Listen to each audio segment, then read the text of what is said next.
mummy हजुर ल आज के हो भनिदिनुहोस् न आज चाहिँ हिजो मेरो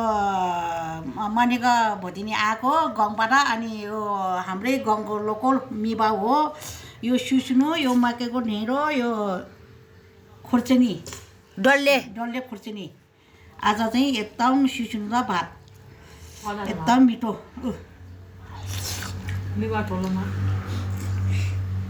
मिबा चाहिँ यस्तै निचाल्नुपर्छ है साथीहरू ल हो खुर्चनी टोक्नु पर्यो है पिरो छ स्पाइसी ल कति मिठो कहाँ के उता पासे जमी लङ्गकोतिर टिप्नु गएको अरे कति मिठो रहेछ क्या आमामामा बुहारीले टिप्नु गएको बुहारी के भए अनि यता त्यहाँ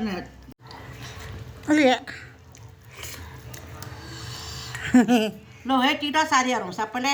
हेर्नुहोस् है ल आज चाहिँ सुसिनु र मकैको ढेँडो यो चाहिँ मेरो भाग पर्छ मलाई हजुर